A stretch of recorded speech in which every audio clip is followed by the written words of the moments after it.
Au moins 300 000 enfants africains naissent chaque année atteints de drépanocytose en Afrique, une affection encore largement méconnue et mortelle. Cette maladie génétique stigmatisée a emmené le juriste et écrivain congolais Richard Osomo Lemois à écrire un ouvrage intitulé Stigmatisé, Drépa saute la vie, réussir sa vie malgré la drépanocytose, paru en mars dernier aux éditions Les Impliqués. Reportage Josh Mubindu Mayuki.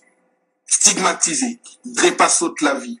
C'est le nouvel ouvrage du juriste écrivain congolais Richard Osomo Lemois, paru aux éditions Les Impliqués le 13 mars dernier.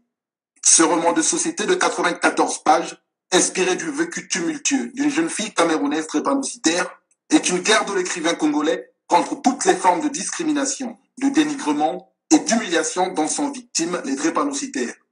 Aussi, Richard Osomo Lemois plaide pour une démystification et déstigmatisation de cette maladie.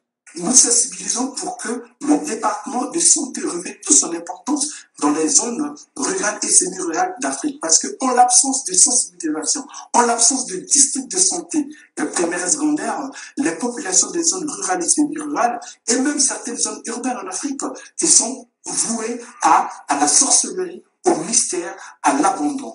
Alors que la drépanocytose n'a rien d'une maladie relevant d'une malédiction. C'est une question de génétique.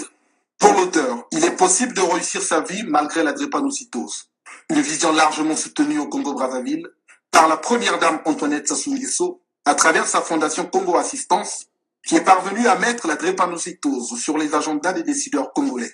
Au Congo-Brazzaville, le Centre national de référence pour la drépanocytose, au cœur du CHU, c'était la conséquence de l'action menée par la Fondation Congo Assistance, dirigée par la première dame du Congo-Brazzaville, Antoinette Sassou Nguesso, qui d'ailleurs, avec son homologue du Sénégal, Madame Viviane Wade, ont plaidé en 2009 devant le podium des Nations Unies pour que cette journée internationale de lutte contre la drépanocytose soit reconnue.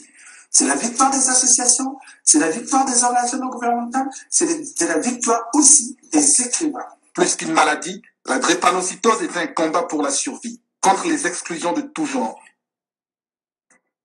Voilà, c'est par cet élément que nous mettons un terme à ce journal.